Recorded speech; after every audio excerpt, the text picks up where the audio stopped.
할렐루야. 거룩한 예배로 우리를 초대하여 주신 하나님의 은혜를 찬송합니다. 이 시간 다 같이 자리에서 일어나셔서 살아가신 주님 앞에 영과 진리로 경배드리겠습니다.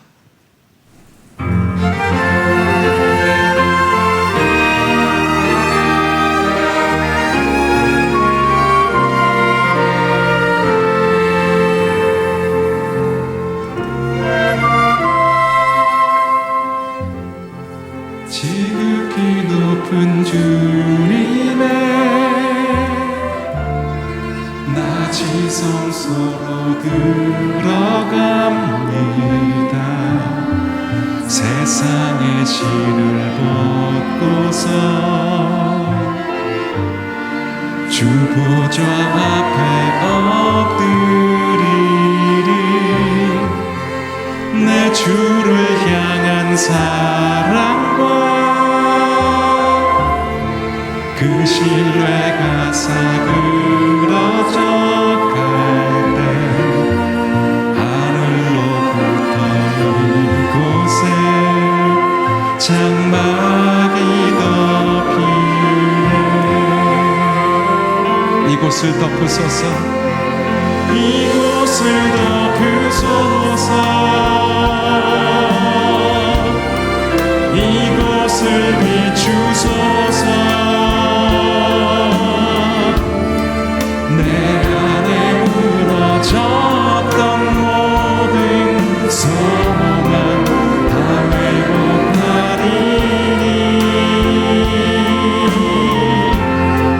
이곳을 지나소서.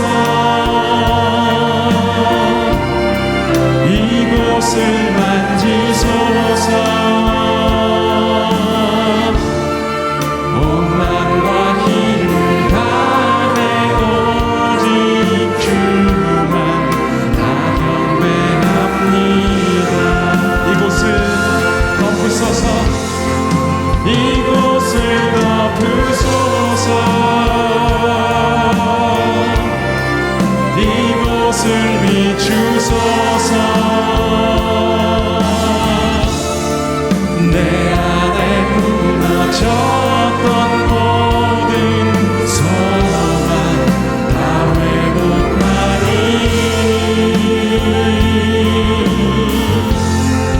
이곳을 지나소서. 이곳을 만지소서. 이곳을 만지소서. 오만과 힘을 다해 오직 주만 다 경배합니다.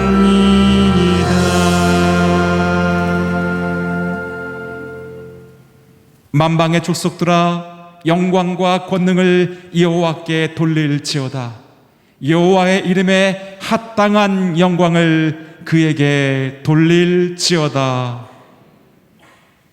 온 세상을 다스리시는 하나님, 모든 이름 위에 뛰어난 영광의 아버지를 송축합니다.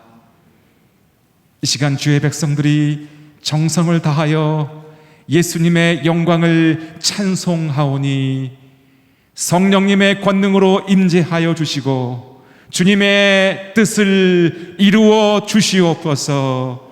살아계신 예수 그리스도의 이름으로 간절히 기도드리옵나이다. 아멘.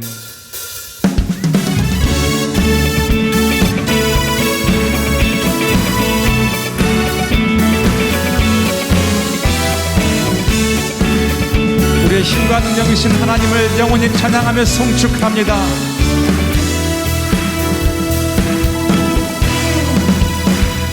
하늘 위에 주님 앞에 내가 사모했던 이 세상에 어느 해 내 맘과 힘을 믿을 수 없네.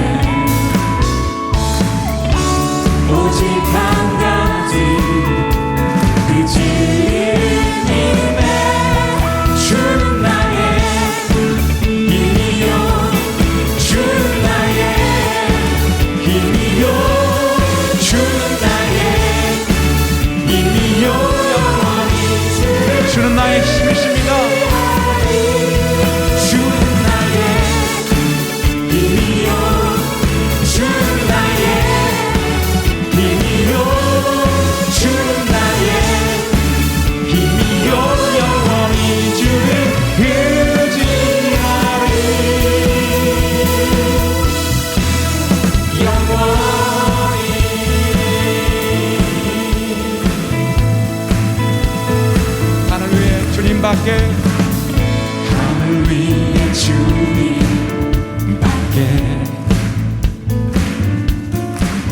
내가 사모하자 이 세상에 없네.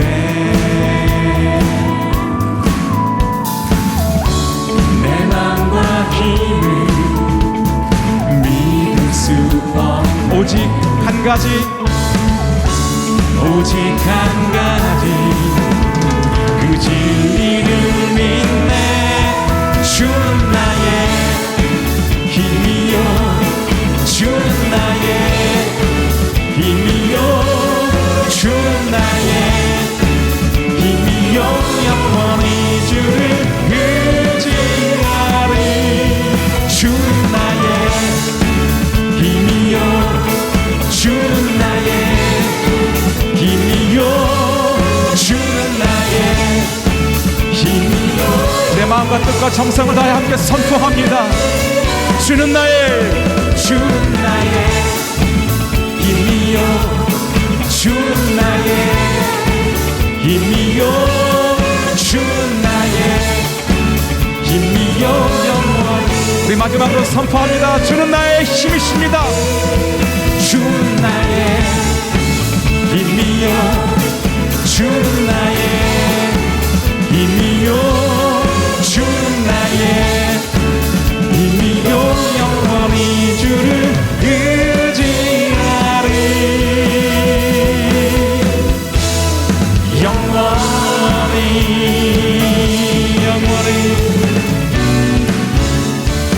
영원히 하나님의 이름을 찬양하며 경배합니다.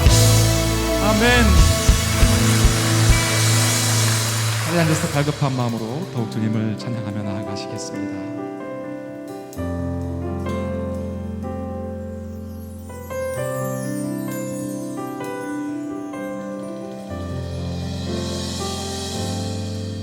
나의 사랑, 너는 너여쁘고 참 귀하다. 어느 보석보다 귀하다. 내가 사랑스럽지 않을 때 너를 온전히 사랑하고 너와 함께하여 내가 왔노라. 주의 사랑, 주의 사랑, 이 사랑은 결코 변치 않아. 모든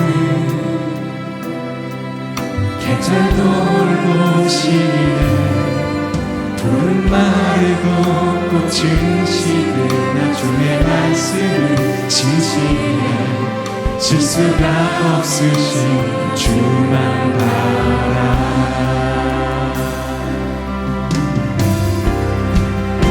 주님의 나라와 뜻이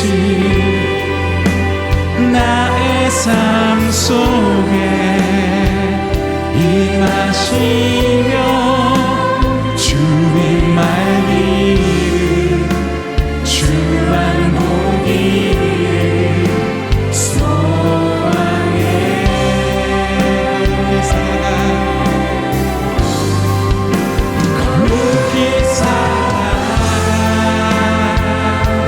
힘과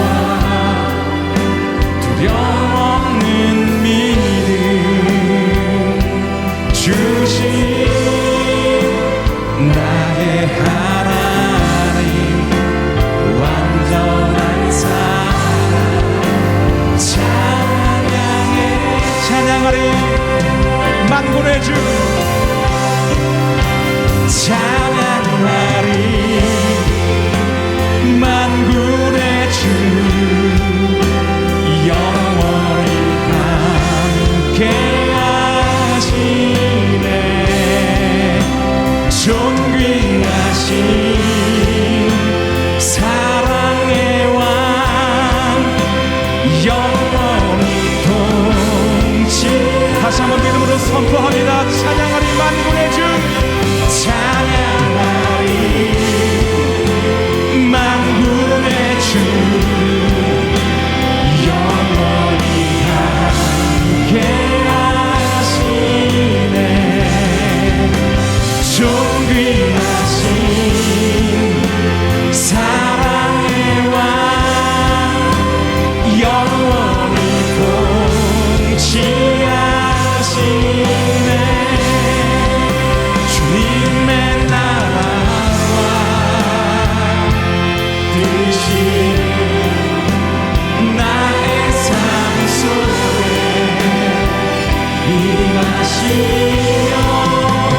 주님만 이름 주만 보기 소망해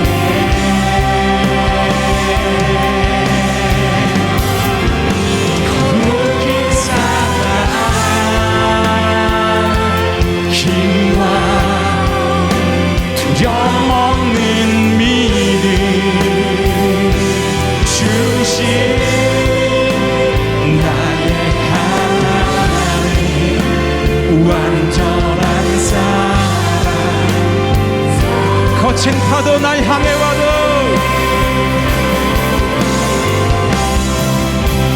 거친 파도 날 향해 와도 주와 함께 날아오르리 높은 가운데 나의 영혼 창잠하네 우리 함께 믿음으로 선포합니다. 거친 파도 거친 파도 날 향해 와도 주와 함께 날아오르리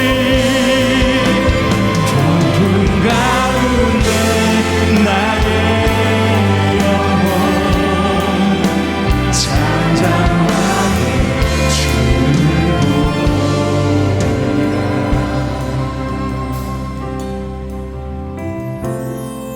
주 품에 품으소서. 주 품에 품으소서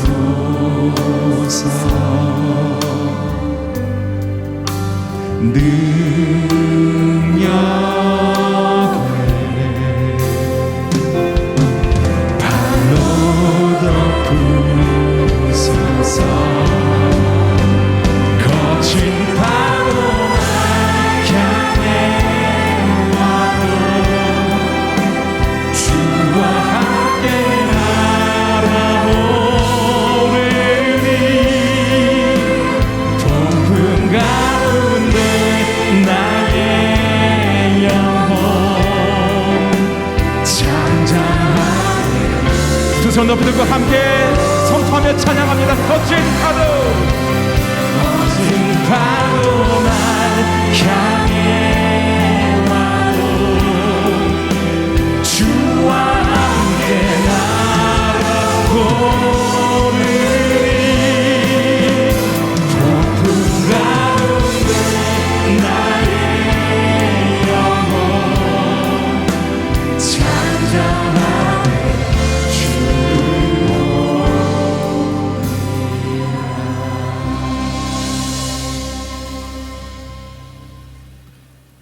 할렐루야. 예배당에서 CGN TV와 유튜브를 통해 주일 3부 예배에 참여하신 여러분 모두를 환영하고 축복합니다. 예배 가운데 임하시는 성령님을 경험하는 놀라운 일들이 한 분 한 분에게 있기를 바라겠습니다. 옆에 사람을 축복하며 인사하겠습니다. 소망의 복음을 굳게 잡으십시오. 아멘. 우리의 소망이신 예수 그리스도를 잡고 사시는 여러분이 되기를 축복합니다. 우리 함께 교제하며 찬양하겠습니다. 옆에 사람을 축복합니다. 은혜의 주님이 당신을 축복하고 사랑의 주님이 함께 하시네. 은혜의 주님이 당신을 축복하고 사랑의 주님이 함께 하시. 가슴에 손을 얹고 자기 자신을 축복하겠습니다. 은혜의 주님이 내 삶을 축복하고 사랑의 주님이 함께 하시네. 은혜의 주님이 내 삶을 축복하고 사랑의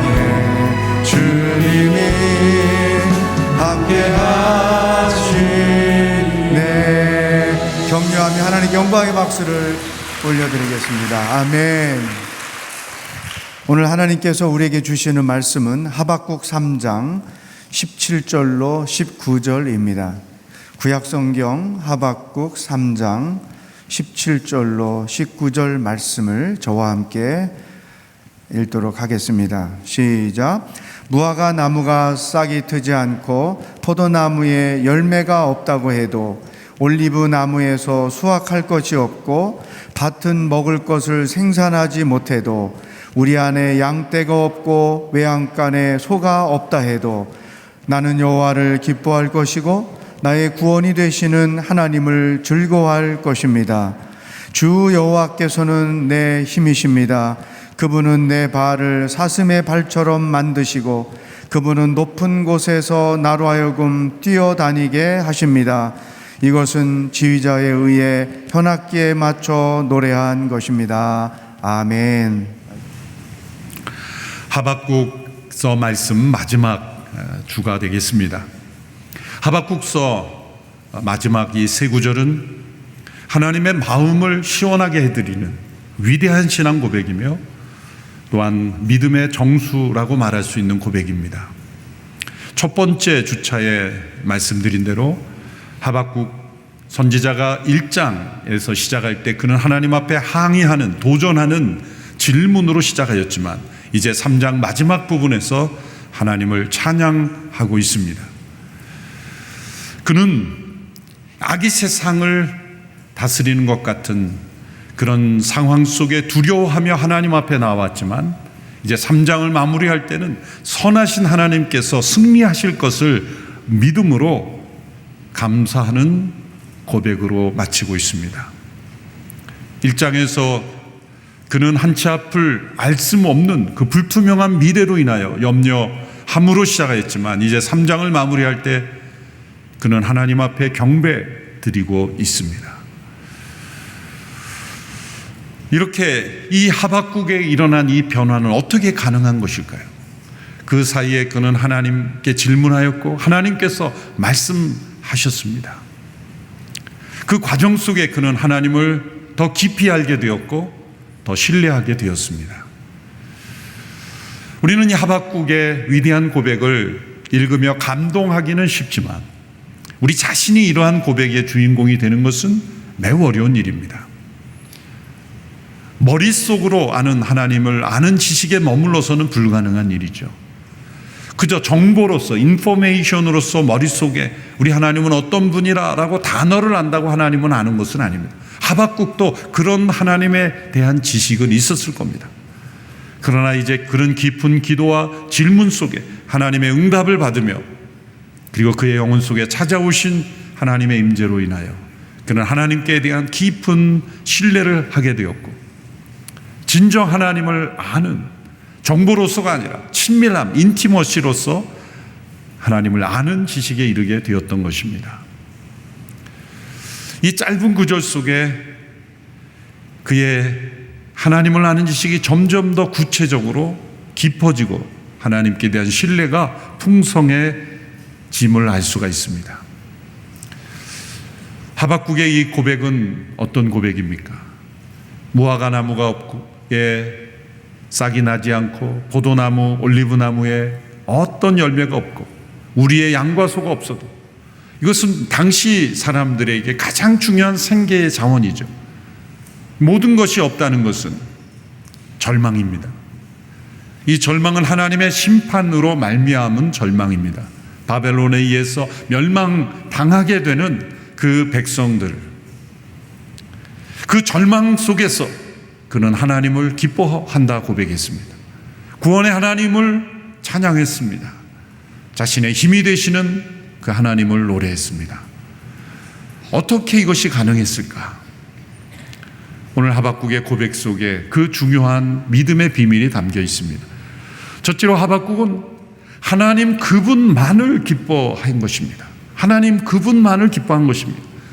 하나님께서 주신 어떤 것, 그 무엇, 하나님께 주신 그 축복을 기뻐한 것이 아니라 하나님 그분을 그리고 그분만을 기뻐한 하였기에 이러한 고백이 가능한 것이죠. 만일 하나님께서 주신 어떤 것을 기뻐했다면 그 모든 것이 상실되었을 때 절망할 수밖에 없는 것이죠. 무화과나무, 포도나무, 그리고 올리브나무, 양과소 모든 것이 다 하나님께서 주신 것이죠. 하나님께서 주신 것이 우리에게 사라질지라도 그 하나님이 여전히 살아계시다면 우리는 그 하나님을 기뻐할 수 있다는 것입니다. 욥도 동일한 시험을 받게 되었죠. 욥이 받은 시험의 본질은 사단이 하나님께 욥을 가지고 도전한 내용은 무엇입니까? 욥이 이렇게 하나님을 경외하고 사랑하는 것은 하나님께서 욥에게 주신 많은 축복 때문이 아닌가요? 만일 욥에게서 그 모든 것을 빼앗아 상실하게 된다면 욥은 하나님을 배반할 것입니다. 이전처럼 하나님을 경외하지 않을 것입니다. 그것이 사단이 준 도전이었죠. 하나님은 그 도전에 받아들여 주셨고 욥은 모든 것을 상실하는 고통에 이르게 되었습니다. 그리고 욥은 자신에게 가진 모든 것이 다 상실되었다 할지라도 하나님을 여전히 경외할 수 있느냐, 하나님 그분만을 사랑하고 기뻐할 수 있느냐라는 그런 시험을 겪게 되었던 것입니다. 욥뿐만이 아니라 하나님께서 우리의 신앙을 시험하실 때 반드시 이 과정을 적어도 한 번은 겪게 하십니다. 우리에게 모든 것이 다 사라진다 할지라도 하나님 그분을 우리는 사랑할 수 있는가? 그분을 기뻐할 수 있는가? 왜냐하면 언젠가 우리는 모든 것을 다 내려놓고 하나님 그분 앞에 서야 하기 때문이죠. 우리의 모든 소유, 심지어 사랑하는 가족, 나에게 주어졌던 모든 축복, 모든 것을 다 내려놓고 이제 하나님 그분만을 바라보는 영혼으로 하나님 앞에 서야 할 때가 오기 때문입니다. 그래서 이 땅에서의 믿음의 시험의 본질은 하나님 그분만을 사랑하고 기뻐할 수 있는가라는 시험입니다. 하박국은 18절에서 여호와 그분을 기뻐하였고 라고 고백했습니다. 그것은 여호와만을 기뻐한다는 뜻이죠. 웨스트민스터 신앙고백 제1조는 이렇게 정의하고 있습니다. 인간의 제일 되는 의무는 하나님을 영화롭게 하고 영원토록 그분을 즐거워하는 것이다. 하나님을 영화롭게 하는 것이 인간의 참된 의무이다. 인간이 창조된 목적이라는 것입니다. 그런데 어떻게 하나님을 영화롭게 할 수 있을까? 사람들은 여러 가지 행위 목록을 만들어서 이러한 것을 통해서 하나님을 영화롭게 할 수 있다고 생각합니다만 그것은 율법주의를 만들어낼 뿐입니다. 우리가 가진 많은 것으로 하나님 앞에 많은 것을 드릴지라도 그 모든 것은 다 하나님의 것입니다. 하나님께서 우리에게 맡겨주신 것 뿐이기에 그 어떤 드림이나 헌신도 하나님 그분을 영화롭게 할 수 없습니다. 무엇으로 하나님을 영화롭게 할 수 있겠습니까? 시편에서는 감사가 하나님을 영화롭게 한다 그랬죠. 하박국은 하나님 그분을 기뻐하는 것이 하나님을 영화롭게 한다고 고백하는 거예요. 웨스트민스터 신앙고백 제1조에서도 후반부에 그것을 설명합니다. 하나님을 즐거워하는 것, 영원토록 하나님을 즐거워하는 것. 하나님께서 가장 우리로 인해서 영광 받으시는 때는 언제입니까? 우리가 하나님 안에서 하나님만 가장 기뻐할 때 하나님은 우리를 통해 가장 영광을 받으시는 것입니다. 이런 하나님과 우리와의 관계를, 부모와 자녀와의 관계를 통해서 우리는 일부를 맛볼 수 있습니다. 부모가 자녀를 통해서 가장 영광스럽게 되는 때는 언제일까요? 자녀가 탁월한 업적을 남기고 사회에 기여를 하고 많은 사람들이 부러워하는 그러한 위치에 오르게 될 때 그 부모는 나름 영광을 받게 되죠. 그런데 그 자녀가 그 부모를 기뻐하지 않는다면, 세상에 그렇게 많은 사람들이 부러워하는 것을 이룬 자녀를 둔 부모인데 정작 그 자녀는 부모를 좋아하지 않는다면, 사랑하지 않는다면 부모는 무엇으로 그 자녀를 통해 영광을 얻었을까요? 아무 영광이 없는 거예요. 그러나 정반대를 생각해 보십시오. 사람들에게 주목받지 못하고 그다지 사회적으로 성공하지 못했다 할지라도 부모를 기뻐하는 자녀라면, 부모를 존경하고 사랑하고 최고의 모델로 여기는 자녀라면 그 부모는 자녀를 통해서 가장 영광을 얻은 것일 겁니다. 우리 하나님께서 우리를 통해 가장 영광스럽게 되는 순간은 언제일까요? 하나님께서 우리에게 주신 어떤 것을 기뻐하는 것이라면 그것이 사라질 때는 우리는 하나님을 즐거워할 수 없게 됩니다. 그러나 우리에게 아무것도 없는 절망의 상황에 처했을지라도 하나님 그분을 기뻐하는 믿음의 삶을 산다면 우리가 최고로 하나님을 영광스럽게 하는 믿음에 이르게 된 것입니다. 하나님만을 기뻐하는 삶, 이것이 하박국이 경험했던 바로 믿음의 삶인 것입니다. 이러한 삶은 육신의 본성으로는 불가능하죠. 그래서 미국 대각성 운동을 일으켰던 조나단 에드워드도 이런 말을 남겼습니다. 인간의 가장 적절한 행복은 하나님을 즐거워하는 것이다. 그러나 육신적인 출생으로는 이것이 불가능하다. 다시 태어나야 거듭난 영혼만이 하나님을 즐거워할 수 있다. 나 저는 거기에 더하여 거듭난 영혼일지라도 하나님이 주시는 시험을 통과하면서 이 하나님을 즐거워하는 삶을 경험하게 된다고 말하고 싶습니다. 우리 일평생의 믿음의 삶은 하나님 그분만을 기뻐하고 즐거워하는 삶인가? 그것을 훈련하는 것입니다. 하박국은 더 나아가 둘째로 심판을 통하여서도 하나님께서 구원하시는 이 구원의 하나님을 기뻐한 것입니다. 하박국이 기뻐한 하나님은 구원의 하나님이십니다. 하박국이 처음 왜 하나님께 질문을 던졌습니까? 악에 대하여 심판하시는 것은 받아들이겠지만 왜 그 심판의 도구가 자신들보다 더 악한 바벨론이어야 합니까? 이 하나님의 섭리를 이해하지 못했죠. 하나님께서 허용하시는 뜻을 이해하지 못했죠. 이 하박국서를 통해 우리는 하나님의 세 가지 뜻에 분류되는 단계가 있다는 걸 알게 됩니다. 첫 번째는 하나님의 궁극적인 뜻, 그것은 구원이라는 것입니다.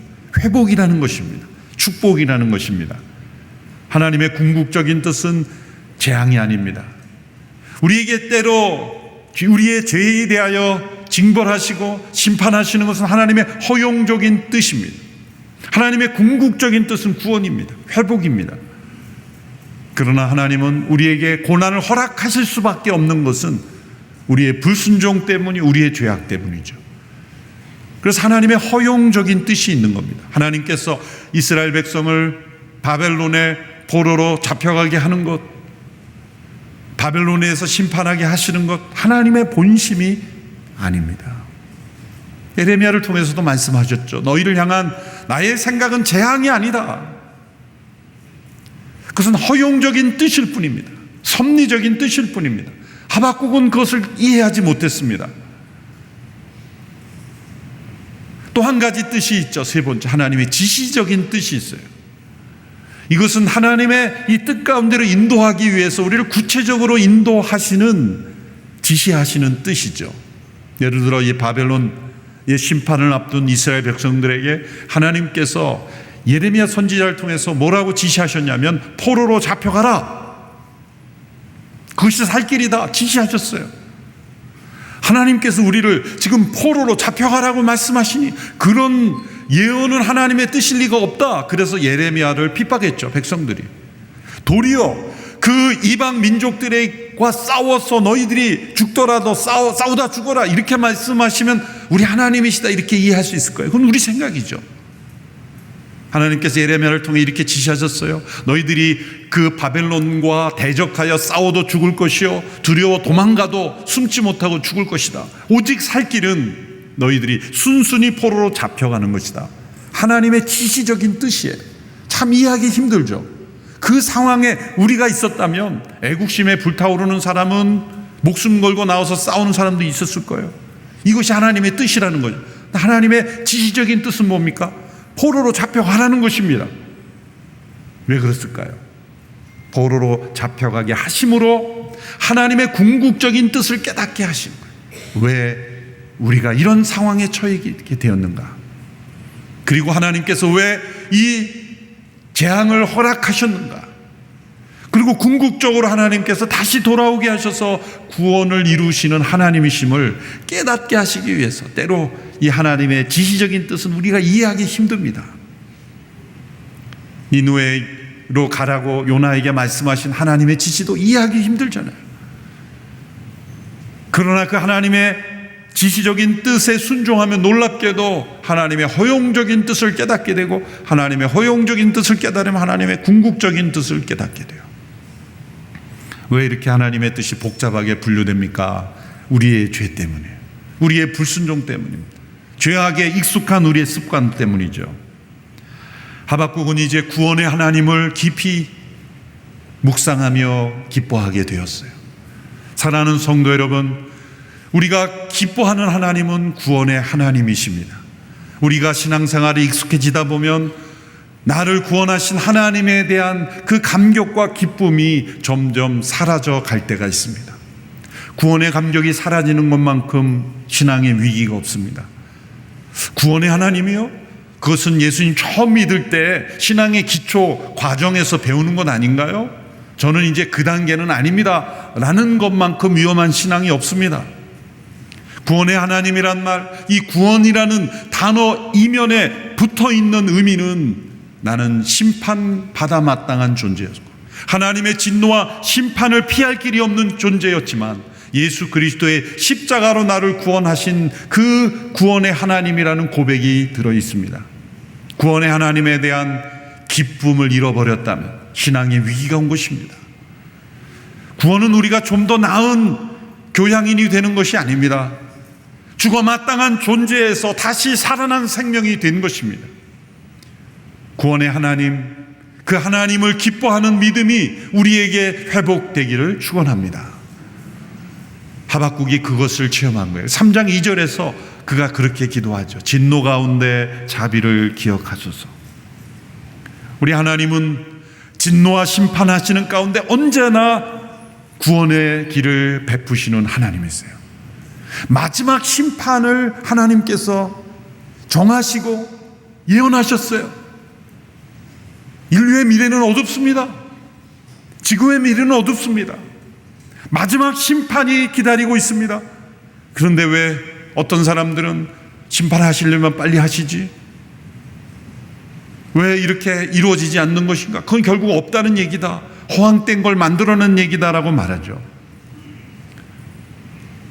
그러나 하나님은 그렇게 말씀하세요. 자기 안에 있는 악은 보지 못하고 하나님께 왜 세상의 악을 심판하지 못합니까? 라고 대드는 이들을 향하여 바로 너 때문이다. 너가 구원받기를 기다리는 것이다. 하나님께서 지금이라도 온 세상의 악을 완전히 심판하시는 것을 끝내신다면 얼마나 많은 이들이 구원받지 못하고 심판에 이르게 될 거예요. 하나님은 그 심판조차도 구원에 이르게 하는 도구로 사용하시는 구원의 하나님이십니다. 마지막 심판까지도 피할 수 있는 길을 우리에게 허락하셨죠. 그것이 예수 그리스도의 십자가입니다. 예수님을 왜 믿어야 합니까? 하나님의 진노와 심판을 피할 유일한 구원의 길이기 때문입니다. 그 십자가에서 하나님의 아들 예수께서 그 모든 심판을 다 담당하셨기에 그 아들 안에서 우리를 이미 심판하신 것으로 간주하시고 그분의 의로움을 우리에게 더듬혀 주심으로 우리에게 새 생명을 주신 이 놀라운 구원, 이것이 우리 신앙생활의 전부입니다. 그것 외에 다른 교리는 없습니까? 사실 없습니다. 우리가 믿는 바는 너무나 단순합니다. 사람들이 너무 단순하기 때문에 무시합니다. 잊어버립니다. 그리고 그 안에 거하려 하지 않습니다. 우리의 믿음의 시작이자 전부는 뭡니까? 예수 그리스도의 은혜로 심판으로부터 우리를 구원하시는 하나님의 사랑, 우리 일평생 우리가 묵상하고 그것을 기뻐하는 우리의 믿음의 생활이 되어야 될 줄로 믿습니다. 그것을 우리가 진정 기뻐한다면 세 번째, 하박국이 경험한 이 힘이 되시는 하나님을 기뻐할 수 있어요. 하박국은 나의 힘의 원천이 되신 하나님을 기뻐하였습니다. 구원의 하나님을 기뻐하는 영혼은 그 영혼에 하나님께서 계속해서 힘이 되어주신다는 거예요. 강건하게 하신다는 거예요. 심판받아 포로로 잡혀가다가 다시 돌아온 그 백성들이 이제 성벽도 재건하고 그들이 다시 한번 하나님 앞에 바로 서고 회개하는 그러한 부흥을 경험했죠. 회개의 눈물을 흘리고 통곡했습니다. 그들에게 느헤미야, 에스라가 이렇게 권면했습니다. 여호와를 기뻐하는 것이 너희 힘이다. 느헤미야 8장 10절 후반부의 말씀이죠. 회개를 중단하는 뜻이 아닙니다. 참된 회개는 이제 하나님을 기뻐하는, 구원의 하나님을 기뻐함으로 새 힘을 얻는 곳으로 나아간다는 것입니다. 슬픔과 통곡을 통과하여 구원의 하나님을 기뻐하는 영혼에게 하나님께서 새 힘을 공급하신다는 거죠. 예수님께서 십자가의 고통을 어떻게 감당하실 수 있었습니까? 히브리서 12장 2절에서는 예수님께서 그 앞에 있는 기쁨을 바라보셨다고 말합니다. 우리 함께 읽어볼까요? 개정 번역으로 시작. 믿음의 주여 또 온전케 하시는 예수를 바라보자. 그는 그 앞에 있는 기쁨을 위하여 십자가를 참으사 부끄러움을 개의치 아니하시더니 하나님 보좌 우편에 앉으셨느니라. 그 앞에 있는 기쁨은 무엇입니까? 바로 구원하시는 하나님, 그분을 기뻐하는 거예요. 그 기쁨이 예수님이 십자가의 고통을 견딜 수 있는 힘을 부여해 주셨다는 거죠. 하박국은 이러한 기쁨으로 인한 그 힘을 사슴으로 표현했습니다. 그 발을 사슴의 발처럼, 사슴의 그 발이 힘있고 능력 있어 높은 곳을 뛰어다니는, 경쾌하게 뛰어다니는 그 힘찬 발걸음처럼 구원의 하나님을 기뻐함으로 힘을 얻은 그 영혼의 발걸음은 이렇게 힘있는 발걸음이 된다는 거죠. 거리를 걸어가는 사람들의 발걸음만을 표시한다면 어쩌면 그 발걸음만으로도 이 사람이 지금 영혼에 힘이 있는지 없는지를 알 수 있을 거예요. 희망으로 가득한 사람의 발걸음과 절망에 사로잡힌 사람의 발걸음이 다를 겁니다. 목적이 분명한 사람의 발걸음과 방황하는 인생의 발걸음이 다를 것입니다. 사슴의 발과 같이 그렇게 경쾌하고 힘있는 발걸음, 그 발걸음은 높은 곳을 뛰어다닌다고 했습니다. 하박국 이전에 이러한 동일한 고백을 한 사람이 다윗입니다. 사무엘하 22장 33절에 보면 다윗이 이렇게 고백했습니다. 주께서 내 발을 암사슴의 발과 같이 만드시고 나를 높은 곳에 세우십니다. 이 다윗과 하박국이 왜 이 사슴을 예로 들어 높은 곳에 다니게 하신다는 이 비유를 들었을까요? 그것은 신명기에서 이미 모세를 통해서 약속하신 모습이기 때문입니다. 신명기 32장 13절에 보면 이런 구절이 있습니다. 그분은 야곱이 그 땅 높은 곳을 타고 다니게 하셨다. 또 33장 29절의 말씀을 보십시오. 우리 같이 한번 읽어볼까요? 시작. 이스라엘아 너는 행복하다. 여호와께서 구원하신 민족인 너 같은 자가 누구겠느냐. 그분은 내 방패시며 도우시는 분이고 내 영광스러운 칼이시다. 내 원수들이 내 앞에서 움츠리고 너는 그들의 높은 곳을 발로 밟을 것이다. 이 높은 곳, 반복되는 이 높은 곳은 무엇입니까? 원수를 이기로 승리하는 승리자의 발걸음을 가리키는 것입니다.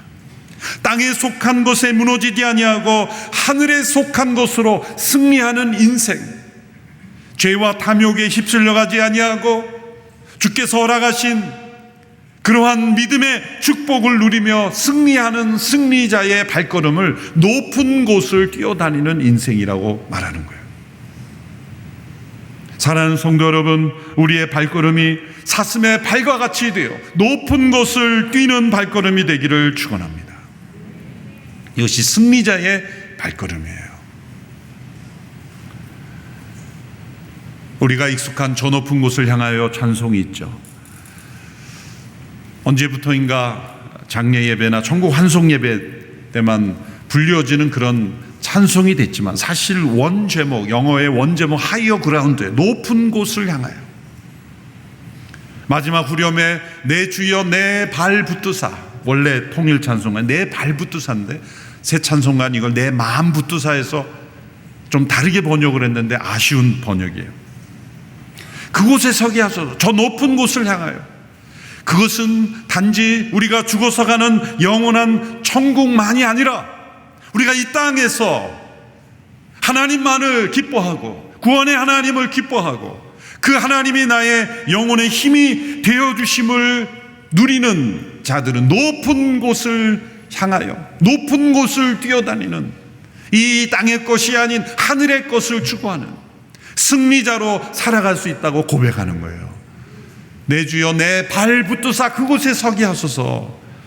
저는 이 가사를 왜 이렇게 바꿨는지, 물론 마음을 붙드사도 해당이 되지만 사슴의 발과 같이 되게 하시라는 이 하박국의 이 고백이 좀 나타나는 가사가 더 좋은 가사가 아닌가 생각합니다. 그래서 이 찬송 가사에 몇 구절만 함께 불러보고 싶습니다. 543장 9찬송가로, 새 찬송가가 아닌 9찬송가 가사를 보십시오. 1절과 4절 5절만 한번 부를까요? 저 높은 곳을 향하여 날마다 나아갑니다. 내 뜻과 정성 모두어 날마다 기도합니다. 내 주여 내 발 붙드사, 내 주여 내 발 붙드사 그곳에 서게 하소서. 그곳은 빛과 사랑이 언제나 넘치고, 4절 험하고 높은 이 길을, 험하고 높은 이 길을 싸우며 나아갑니다. 다시금 기도하오니 내 주여 인도하소서. 내 주여 내 발 붙드사 그곳에 서게 하소서. 그곳은 빛과 사랑이 언제나 넘치오니. 내 주를 따라 올라가, 내 주를 따라 올라가 저 높은 곳에 붙드서 영원한 동안 누리며 즐거운 노래 부르리. 내 주여 내 발 붙드사 그곳에 서게 하소서. 그곳은 빛과 사랑이 언제나 넘치. 내 주여 내 발 붙드사, 내 주여 내 발 붙드사 그곳에 서게 하소서. 그곳은 빛과 사랑이 언제나 넘치옵니다. 기도하겠습니다. 우리의 모든 것 되신 하나님, 그 하나님만을 기뻐하며 즐거워하는 삶이 되기를 원합니다. 우리의 구원의 하나님을 기뻐하며 새 힘 얻어 우리의 발걸음이 힘있게 하시고 높은 곳에 다니는 사슴의 발과 같이 되게 하여 주옵소서.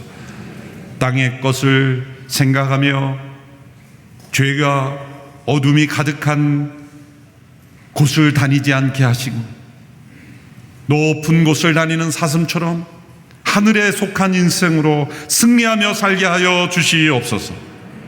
절망적인 상황 가운데 낙심과 두려움과 실망 가운데 처해 있는 영혼이 있습니까? 오늘 이 예배 가운데 임하여 주셔서 하박국의 이 고백으로 승리케 하여 주시옵소서. 어떠한 상황 가운데 절망하지 아니하고 사슴의 발과 같이 강건한 발이 되어서 승리자의 발걸음이 되게 하여 주옵소서. 예수님의 이름으로 기도하옵나이다. 아멘. 다 같이 자리에 일어나셔서 함께 봉헌 찬양 올려드리겠습니다.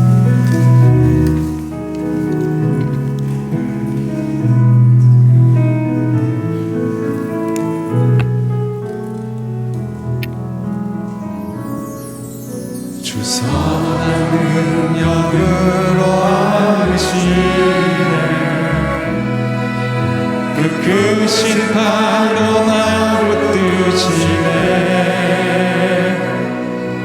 절망 속에도 흔들리지 않고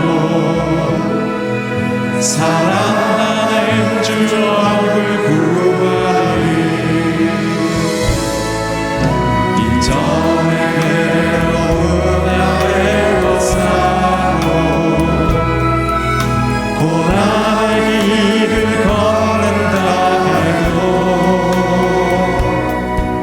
주님께 모두 맡기는 우리 영혼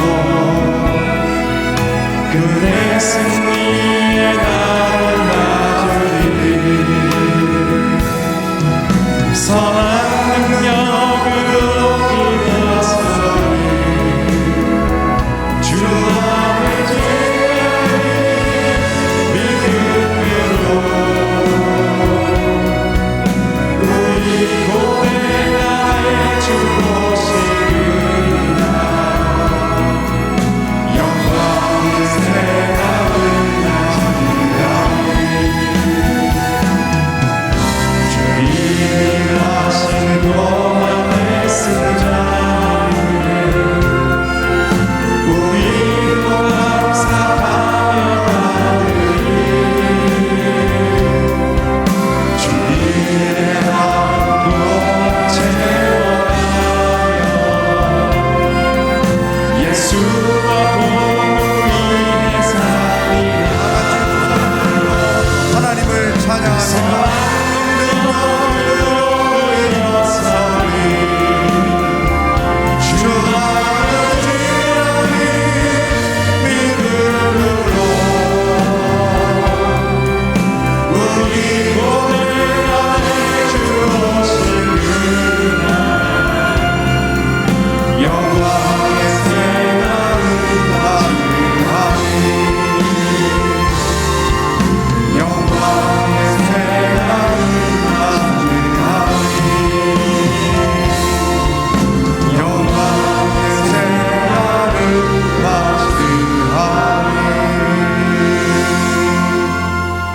하나님 아버지, 선포된 말씀을 통해 한 주간을 어떻게 살아야 하는지 말씀해 주시니 감사합니다. 하나님을 기뻐하며 하나님이 하신 일들을 찬송하며 사는 한 주간이 되게 하여 주옵소서. 아직까지도 여러 가지 이유로 인하여 하나님 앞에 강한 의문을 갖고 있는 지체들이 있다면 그 의문이 변하여 찬송이 되는 놀라운 역사가 있게 하여 주시옵소서. 오늘도 귀한 예물을 주님 앞에 봉헌합니다. 하나님의 거룩한 뜻을 이루는 일에 아름답게 사용되게 하여 주시옵소서. 육신의 질병으로 하나님의 치유를 기다리고 있는 당신의 백성들에게 치유와 회복의 은혜를 베풀어 주시옵소서. 예수 그리스도의 은혜와 하나님 아버지의 사랑과 성령의 교통하심이 하나님과 하나님이 하신 놀라운 일들을 기뻐하며 찬송하며 살기로 결단하는 모든 예배자들과 복음을 들고 애쓰며 수고하시는 선교사님들과 하나님의 구원을 기다리고 있는 북한 땅의 백성들 위해 영원히 함께 하시길 축원하옵나이다. 아멘.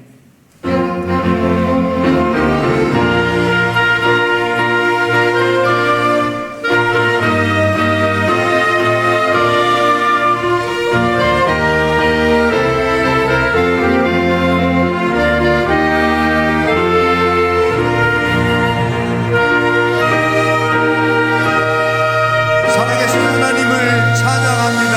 할렐루야.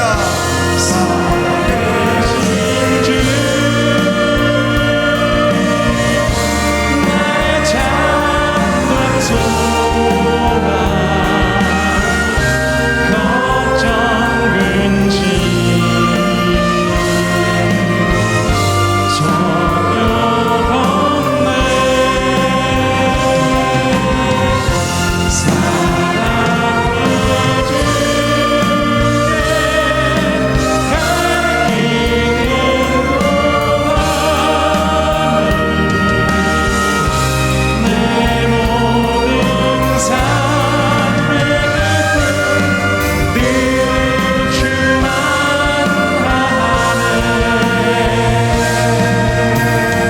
살아계신 하나님 앞에 영광의 박수를 올려드립니다. 할렐루야.